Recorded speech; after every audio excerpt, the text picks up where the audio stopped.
Alrighty, hi everybody. My name is Adriana Druffel. Thank you so much for joining us for the beginner developer training. Like I said, my name is Adriana Druffel. As you can see here, this is my dog Mia. She's a Labradoodle.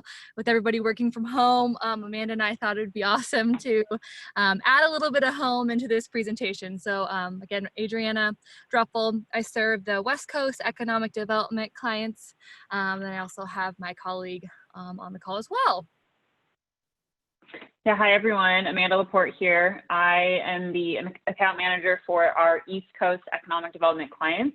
I've been with Emsi for about coming up on my 4-year anniversary, which is crazy that time has flown. So excited to be here. In my picture is my Shiloh Shepherd, Samson, and we are based out of Seattle. Like I said earlier, we're really excited to have you guys here.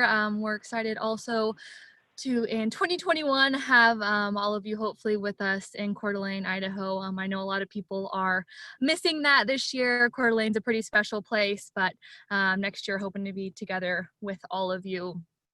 One little note before we start, and I'm sure since you guys have been in a bunch of sessions throughout the conference, please just add your questions into the chat function. We will get to those at the end of this training and go over as many as we can. And if there are a lot, we'll make sure and follow up via email and address those all for sure. So just a quick note. All right, let's see a little bit about what we're going to go over today. So today is kind of based, it's going to be a workflow training. So below these 3 bullet points are questions that we have seen asked a lot of economic developers, or they're asking us, what are the best reports when we're looking at reskilling and upskilling our talent, or how do we showcase our region? What are the reports that are really going to set us apart, and kind of putting that into a workflow. So instead of just looking at one report, we want to make sure you get a well-rounded answer.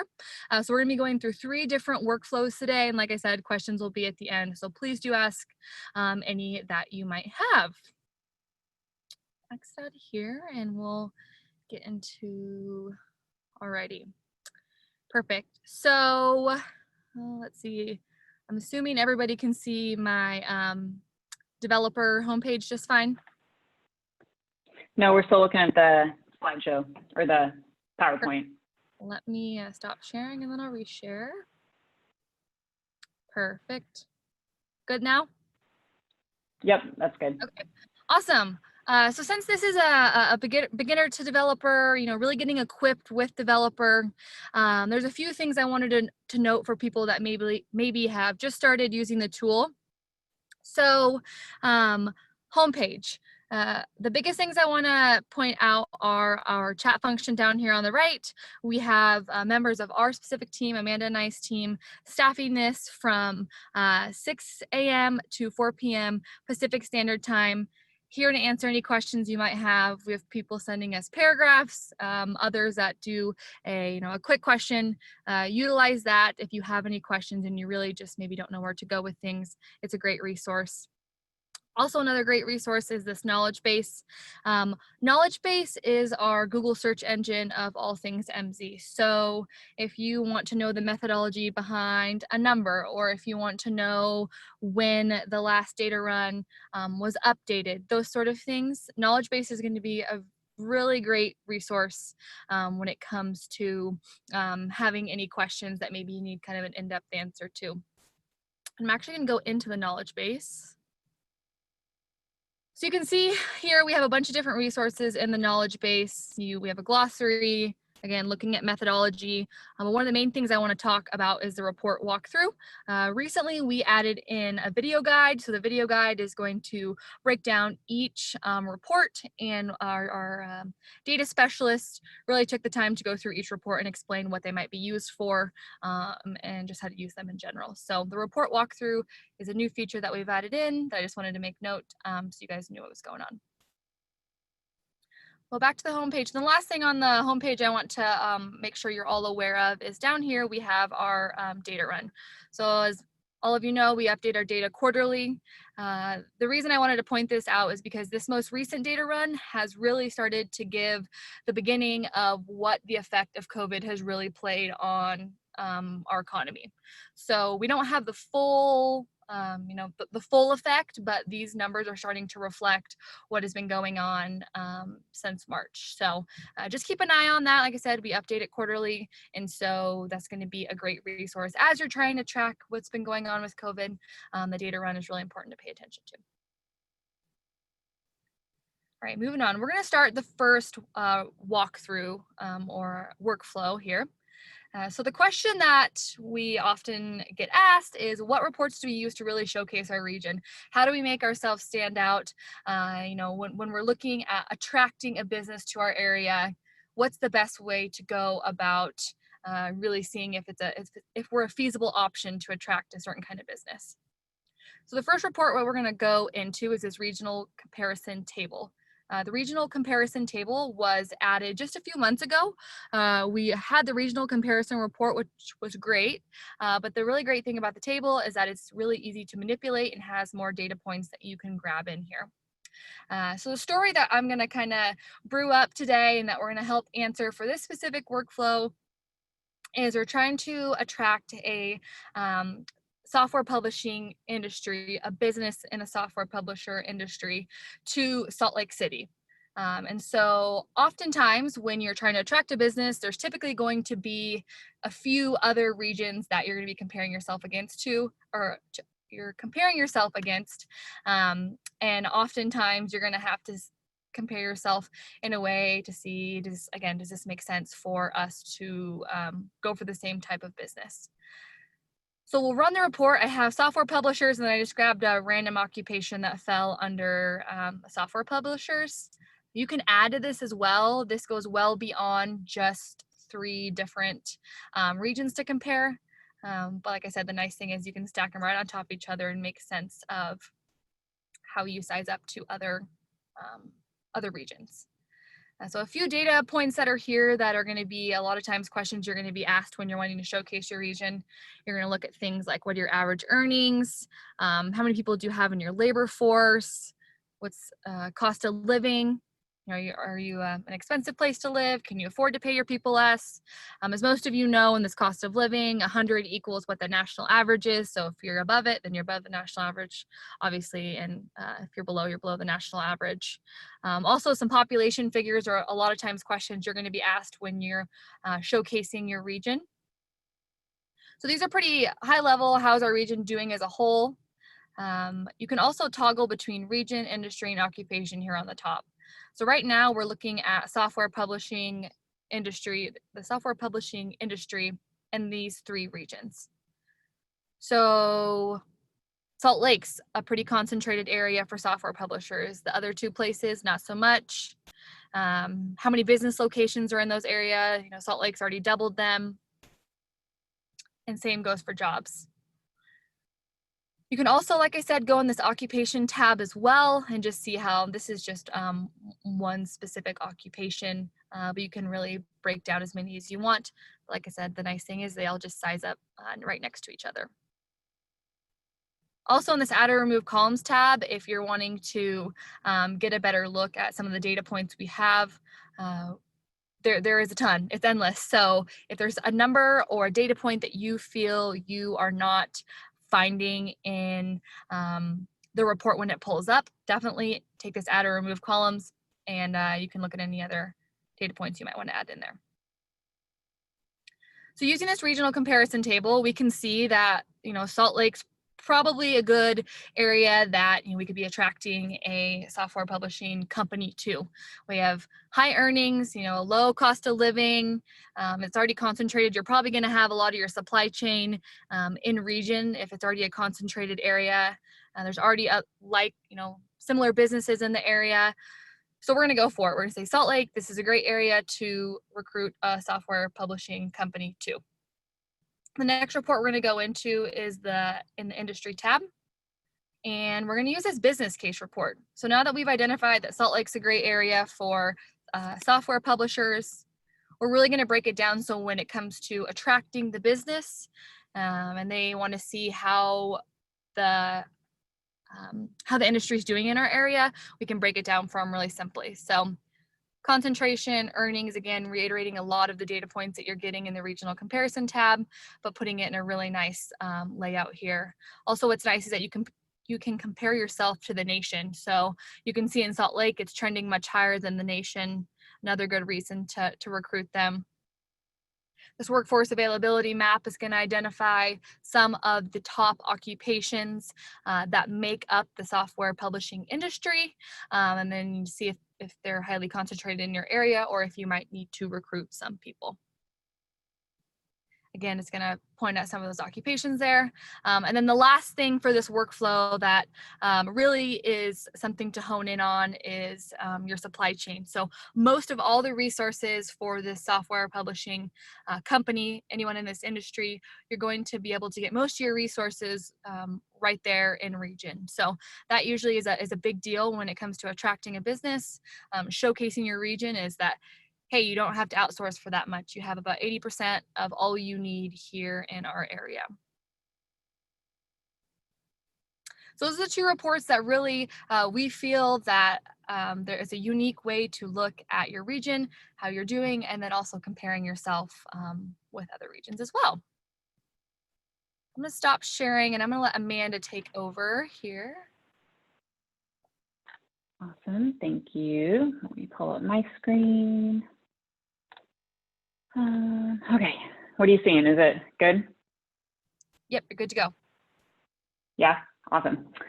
Okay, so as Adriana just walked through, the whole use case of showcasing your region is probably one of the main use cases, no, not one of the main, well, it's pretty high up with how our clients are using our tools.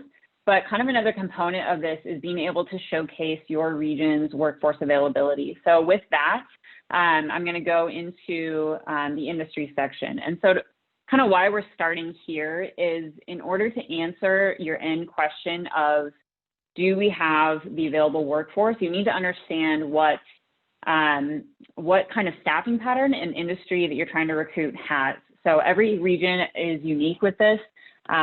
We're starting out with a national staffing pattern matrix, and then we're actually able to regionalize it to every MSA and state and county in the nation. And so this is really helpful just to understand how your unique industry staffing pattern looks in your area. So with this example, I'm going to use pharmaceutical manufacturing in Boston. So like I said, to start with, we need to understand what those actual occupations are that we need to demonstrate that we actually have the workforce of. So with this report, this is going to be kind of standard with all of the tables, minus the one Adriana just showed. That one's new. I'm assuming that they will probably add in some of these other features, but there's a lot of ways we can manipulate and use this table to really focus our search more. So kind of some good rules of thumb, you could say, as you're using the tables, and especially in this report, to really hone your search in, is adding some of these filters onto your search. So for instance, you want to demonstrate that you have the workforce for a particular industry. So with that, we need to say, what particular metrics do we want to highlight? Do we want to look at how many people are employed in a particular occupation? Do we want to look at it by earnings per job, that type of thing? So these filters are going to be really powerful to allow you to start kind of thinking and really painting that picture that you want to show of your region. So throw on as many filters as you want. And then with that, you can sort them based on these different titles, that type of thing. But really what we're looking at here are the top occupations that are employed within this pharmaceutical industry. So I'm sorted right now by jobs, jobs that make up the highest employing jobs in the industry. We can also look at it as total percent in the industry. And there's a number of ways that you can slice this, as well as, and sorry, my computer's cutting off, there's one other one over on this other side. Also helps us start kind of thinking about what what the education level or skill level is that is required of these occupations. So we're going to be going more into skills here in a second, but this kind of helps us start thinking about what is the education level, and then what are, the entry level skills versus, training on the job, that type of thing. What happens with these occupations?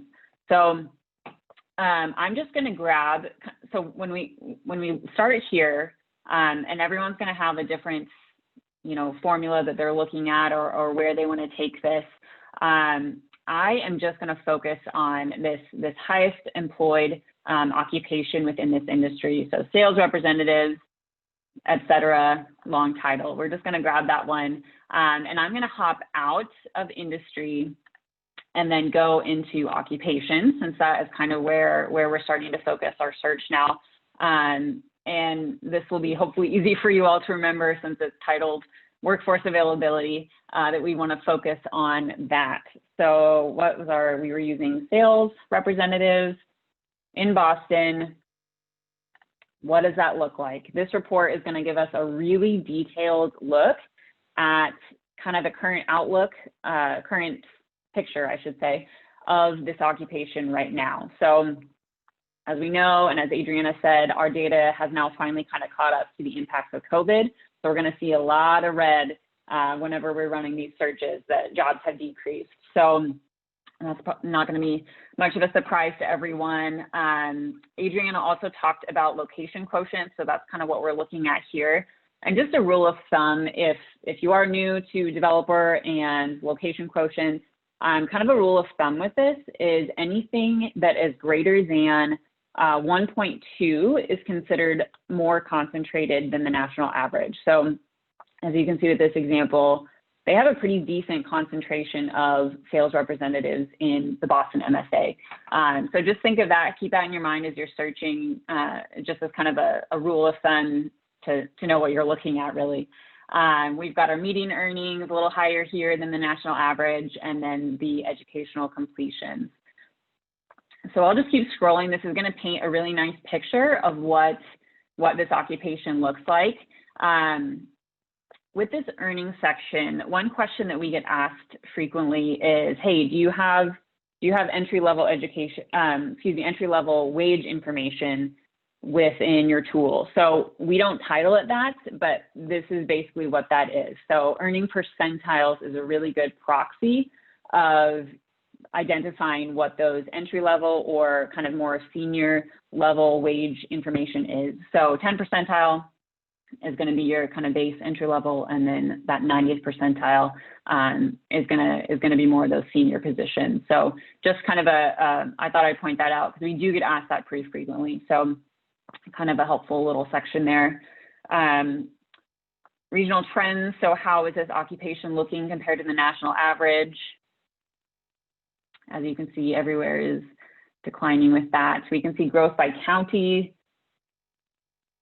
Various demographic information, which another kind of hot section that we're getting asked about a lot is going to be your race and ethnicity information. I'm sure a lot of you are thinking this, so I will just address it now. We do not have race and ethnicity wage by occupation information. I've been asked that. I'm sure Adriana's been asked that a lot by clients.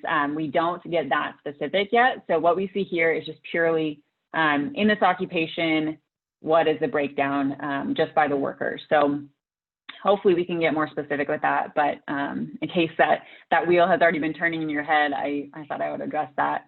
And then just this last little bit is now tying in the educational component. So as you guys know, you're not going to be able to have an available workforce if you don't have programs or training in place to actually produce those workers. And so what we have done here, and part of this is just through Emsi's extensive work in the higher education space. We kind of started out in that space. Just with that work and then other sources that we have, we've been able to actually map program codes to typical occupations that people are going into once they have completed those programs. And so that's kind of what we're looking at here, is that connection between education programs and how they correspond with occupation. So this program code matched the closest with that sales occupation that we're looking at here. We can see the completions by year, by award level, and then what institutions are offering those that program. So this report is a really, really good kind of comprehensive look at your workforce availability. We've got one more that we're going to hop into with this workflow. But one other thing to point out, if you guys are new to our tools, every report is exportable. So you can find that option in the upper right-hand corner. But just a little tidbit or trick, I should say, people love this feature, is the ability to take bits and pieces of the tool, not necessarily just one report, but you can take clippings throughout the tool and create your own custom report. So let's say you really wanted to paint a picture of the diversity in your region, something like that. These ellipses over on the right-hand side are going to provide you with a few different options on getting just that little section. So I mentioned clippings. That's what this option is here. You can take clippings throughout the tool and build out your own custom report and then export it from there. So like I said, people love this feature. So take advantage of that, make it your own.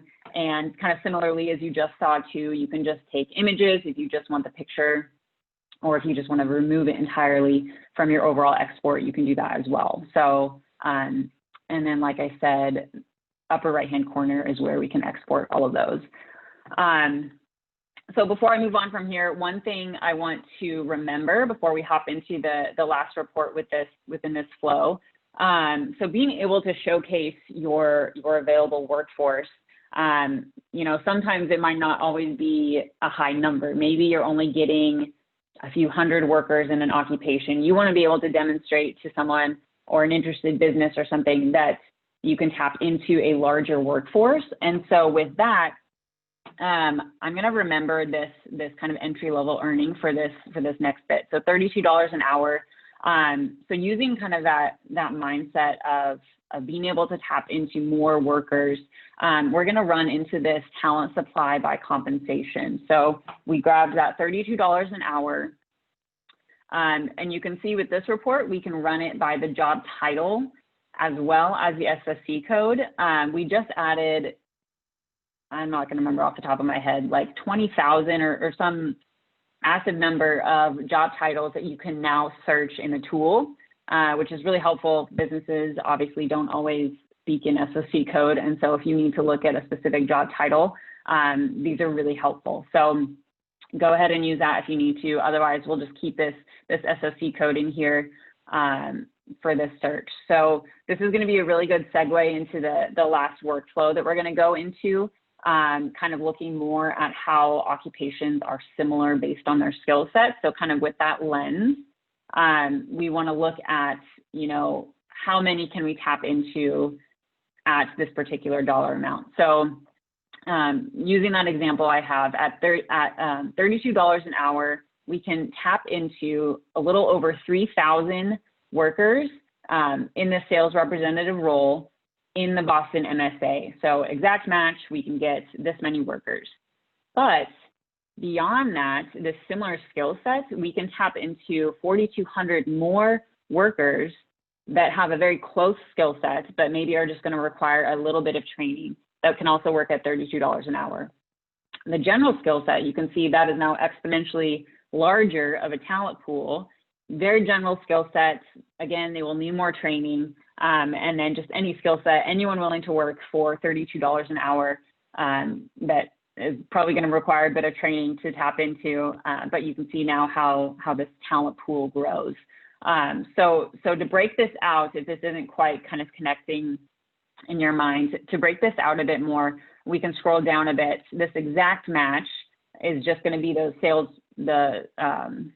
sales representatives that we search by. So this is, again, that wage curve. What does that look like? But then to actually see what those similar occupations are. So using that similar skill set, the wage curve is a bit different now. And then we can actually see what those occupations are. So in this example, we're just looking at kind of some similar occupations. Again, we can do that for general skill sets. So what are those very similar occupations. They're going to need more training, but what are they? We can see what those are listed below.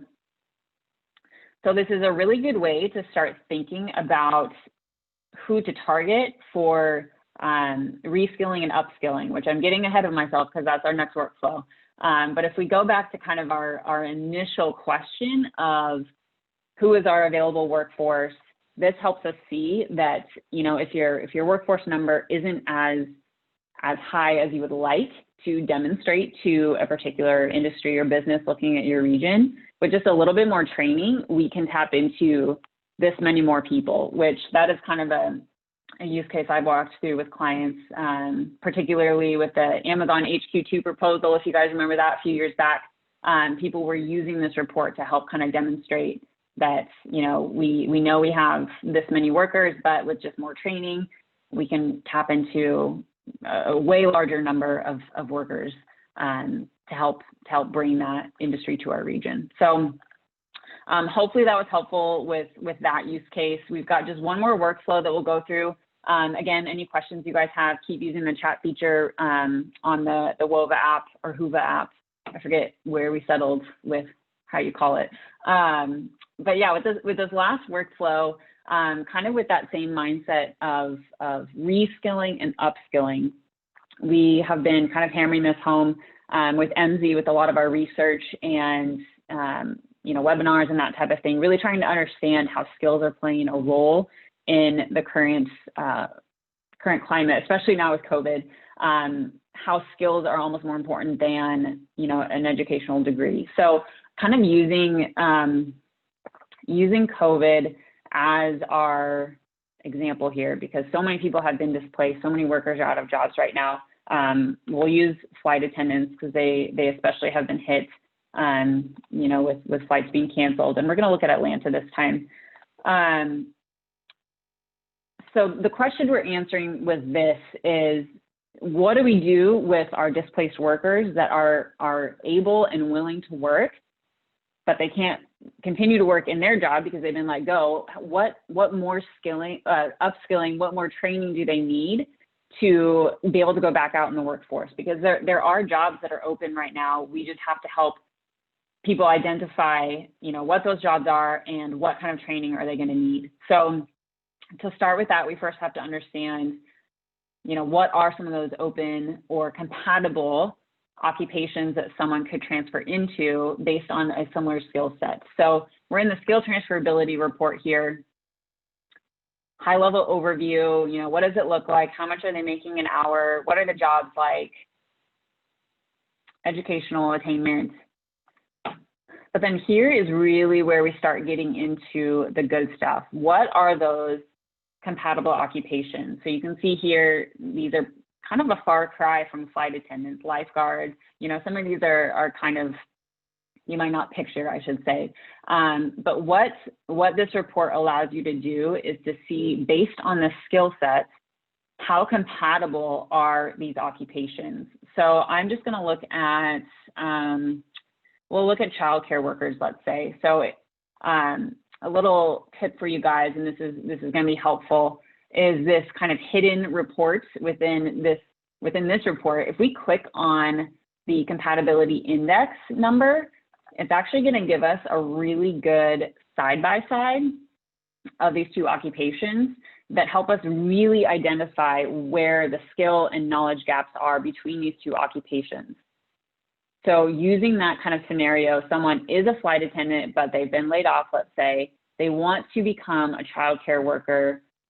What do they have to do? Where do they need more training? They might need to go back to school for something. This is going to give us that side-by-side of where there might be gaps,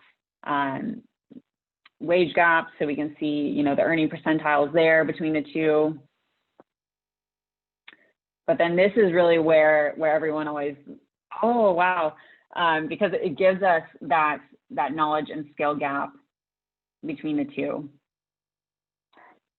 And I would say too, our workforce clients really heavily use this report because it explicitly identifies for you what the skills are that they need to be training in. And so if you guys work really closely with your workforce boards, or any sort of, you know, training centers, anything like that, this is going to be really helpful for you to identify, like I said, what those exact skills are that you need to be incorporating into your training, and, you know, where those gaps are. And then that will just list out for you below there. So again, this is a hidden report. The only way to get to it is by that compatibility index number, but it's really helpful to get that side by side. So I'm back in the transferability report that I initially started in, just to kind of recap where we started out with. So again, that childcare, that was that number I clicked on. But now if we just want to go back to the flight attendants, what are those knowledge, skills, and abilities that they have? We can see that here.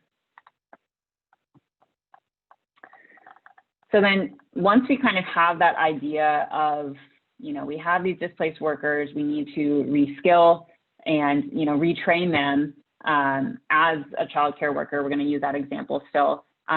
What does that look like now? So to get an idea of what child care workers, what that occupation looks like in our region, we need to go into the occupation snapshot.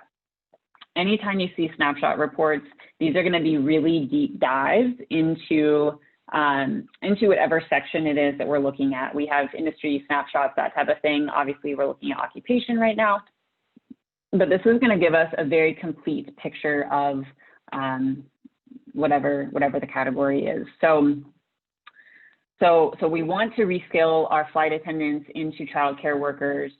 This is going to help us see, okay, how, you know, what is the climate like right now for child care workers? Is there even demand? Can we pay them enough? This really helps us get that picture. So I'll kind of scroll down through here. There's a lot of good data points that we could include, you know, to really help paint that picture. Supply is going to be very crucial. This will help us see what industries are employing the occupation. So once we have produced these child care workers, what industries can they go work in? So, and again, if you wanted to kind of get that full list, the inverse staffing pattern report will give you that full list. We can see where they are living versus where they're working. So are they within your region? Are they having to commute a ways? This will paint that picture for us. Retirement information. Again, demographics, which we are getting a lot of use of. You can toggle between any of those. Compensation, cost of living adjusted. Adriana mentioned cost of living earlier. We also have cost of living adjusted earnings as well, which is really helpful to see. And then demand. So this section is definitely the most used as of late with COVID, are the job posting analytics, or the job postings, I should say.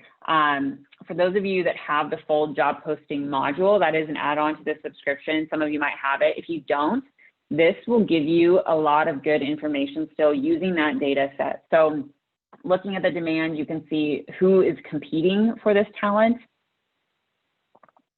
which I'm getting a bit ahead of myself. That's a bit further down. So we can see what the posting trends have been over time, as well as the hires.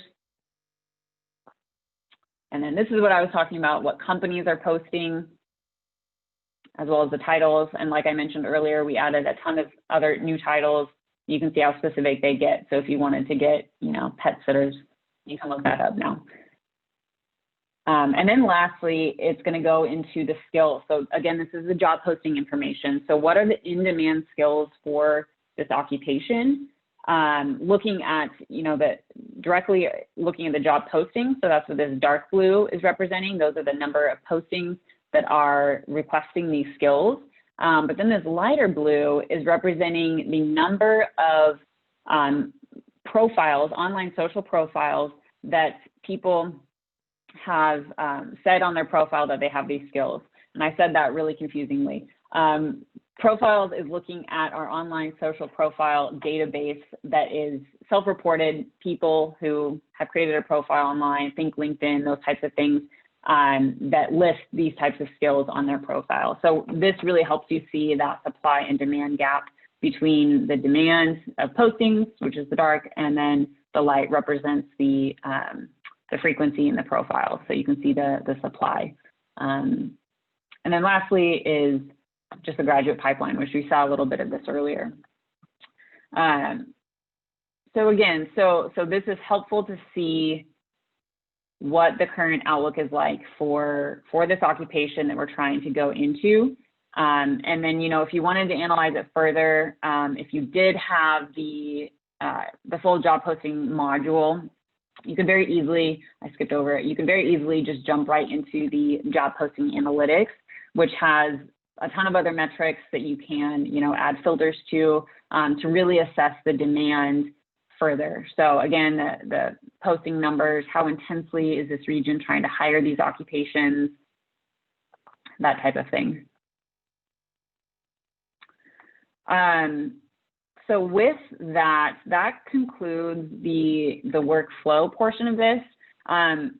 We wanted to end with a few other resources, and we'll do kind of the Q&A. But just to highlight, if you guys haven't seen this yet, we developed a COVID resource page. A ton of other articles and webinars, that type of thing can be found in here, but kind of relevant to what we were just going over with skills. Our most recent article is looking at resilient skills. So if you guys haven't seen this, it's a really good article. Again, we have a ton of other resources here. And I guess let me share my, I will share the PowerPoint now so you guys can see the link. That's a link to the COVID resource page. If you have not seen it, it is very helpful. I don't know what screen you guys are looking at. I hope you can see the resource page. Can you see that? I just did presenter mode. I don't know where it's at right now. Yeah, you can see the resource page. Okay, perfect. So yeah, if you guys haven't checked this out, go look at it. Again, recorded webinars, new articles, that type of thing. We're still adding stuff to it because COVID is still going on, unfortunately. So check it out if you haven't seen it. And then with that, we are open to questions. So Adriana, did we get any on the WHOVA or WOVA? I don't think so. Like we said earlier, feel free to add those in. Currently, there aren't any questions. One thing to note too, just from an account manager perspective, we would love if you guys want to dive into some of these workflows further. We are more than happy to, we're account managers. We have a lot of other people on our team that would love to jump on a call with you guys and go through some more workflows if this is something that you feel like you want to dive in deeper to. We only hit 3 today. We have 60 reports in developer, and sometimes it can be a little overwhelming to go through all of them. So please contact your account manager. You guys all have the information for it. We're more than happy to get on a call. We do have one question. They asked if it was called the skills comparison report.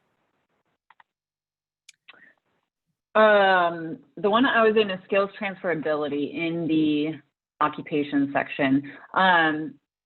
Whoever asked that, you might be using the talent tool. I know we had a few people on this training who were using a different tool than what we were walking through today, which might, I don't know if that sounds familiar. I think it's pretty similar, the report you're referring to, but if you're not seeing what I'm talking about, then there's a good chance that you were maybe in a different tool. Yeah, and then also just to add to that too, so she started in the skills transferability, and once you click the little compatibility index, it takes you into a new report called Compare Knowledge, Skills, and Abilities. So I'm not sure if that's what they were Oh, yeah, thank you.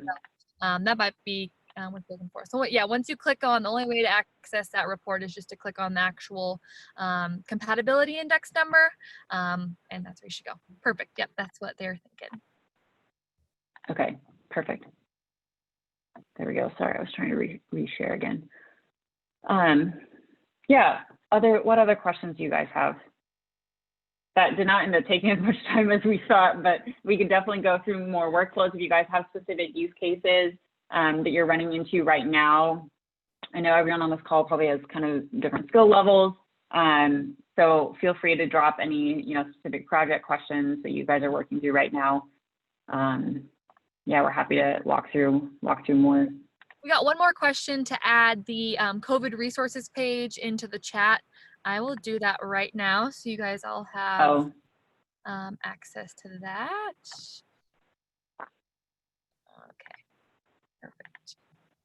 kind of similarly along those lines, I don't think Adriana mentioned this earlier when she was kind of going through some resources. We do have a blog. This is not COVID specific. This is kind of MZ wide. And so, of course, the first article though is about COVID. Hard to avoid, unfortunately. But everything else that's in here, you'll see case studies. We highlight, all of our different markets that we serve within MZ. So we work with all of these different types of organizations, but there's a lot of good information here. Like I mentioned, use case studies. So we highlight how clients have used the tool. Again, more research articles. So clients, I just highlight this because I know clients commonly ask us, oh, how are other people using it? Or how can I use this report? That type of thing. This is a good way to kind of see more high level, project-wide wise, this is how they used it, not necessarily, click by click, what reports did they use, that type of thing. But it is a good resource, and we're constantly pumping out new information. And it's kind of cool to see what else, other divisions are doing, because everyone needs data, and you guys so frequently work with higher level education institutions or your workforce board. So kind of nice for everyone to kind of be on the same page. So just thought I'd highlight that. That's under support. And then the blog right there. We have another question, Amanda. So when you're looking at the occupation snapshot on the top hard skills, they asked to go over the differences between hard skills and common skills. Yeah, good question. So those are just classified by, those are already classified. Like I don't believe we are classifying the skills, and maybe you know more about this, Adriana, but these are going to be pulled directly from whatever the source is, which is not coming to mind right now.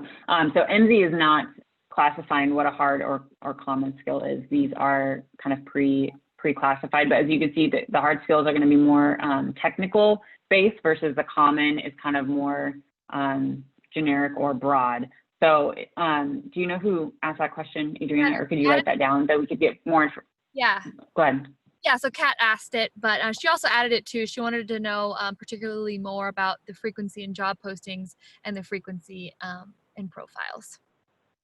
And kind of what that means. Yeah, I explained that not very well. So yeah, thank you for asking that. I'm sorry for being confusing. But so the differences between those two sources, the postings, which we kind of walked through. So those we're scraping tens of thousands of online job posts from, think of like Career Builder, job boards, local job boards. So we're getting local sources as well as these national, Indeed.com, those types of things. So that's the demand side of things. And then with the profiles, think of that as the supply. And these are coming from, it's about 40, probably a little over 40 different online social profile sites. Like I mentioned, LinkedIn, Google+, GitHub, those types of things that we are scraping to get a ton of information about people in your region or wherever. So it's, me, I have a LinkedIn profile. I put on there where I work, where I went to school, that type of thing. We're able to get all of that information about the workers and turn it into a database. So we do have a full tool, Profile Analytics, that analyzes all of those different data points. What we see here, though, is just the skills people are listing on their profiles, which is the light blue, and then the dark blue is the frequency that it's showing up in the postings. And so again, like I mentioned, it's the supply and demand being the job posting, supply being the profiles. Where is there a gap? Or with teaching, I guess we see a massive surplus. People are listing teaching and communications as skills on their profiles, but it's not necessarily in demand on the job posts. Does that make sense, or does that kind of clear it up? I think she was good with that. Yes, how often it's coming up. That's a really good explanation. We have one more that's on that someone posted, and I just asked if there's an easy way to show race and ethnicity breakdown for a certain job or an industry. Yeah, a few ways, kind of beyond what is listed here. You're saying you can break it out you know, with these different categories. I would almost, though, and maybe you can add, Adriana, where you go to when you go with clients, but I think the tables are honestly a little bit easier to list that out. We haven't gone into one of these tables yet, but just to kind of quickly show you, before you hit run, if you go into, well, I guess, yeah, diversity and demographics, actually, you can just click on it here from the home screen. And then it's just going to display all on the table, which I think this is going to be the easiest way. Same thing for industry. So if you're going into the industry table, you can just do the same thing with the diversity and demographics tab there as well. And of course, my screen cuts it off. Hang on, let me drop it. We need to have, I think we've recommended this, to add one of those Toggles. sticky scrolly bar things at the bottom, because I got to go all the way down. Sorry, bear with me. And then I got to go all the way over and then all the way back up, which then we're not going to be able to see the occupation. So sorry, this is not ideal. My laptop screen's a bit too small for this, but you can at least get the idea of how it's going to be displayed. These numbers are representing how many of this ethnicity are in a particular occupation. Yeah, same thing for industry. Yep, I do the same thing. Tables are really easy to manipulate, kind of like we were looking at the regional comparison table, the one I was going through. That's typically why individuals like to use tables, is because they can get it to a finite answer that they're looking for. So or tables in general are a really great way to go. Perfect. I think that may be it for us. Again, like we reiterated, please reach out to your account manager, whether it's Amanda or I. We have a lot of other people, great resources on our team. We're here to help. Would love to do more training on workflows if that's something you're interested, or just in general if you need a refresh. It's always good to learn the new things that we're adding into the tools. So we'd love to be a resource for all of you whenever possible. So you guys all have a great day. Hope you enjoyed the conference, and we hope to see you in 2021 in Coeur d'Alene. Yeah. Thanks, everyone. Have a great rest of your day. Okay.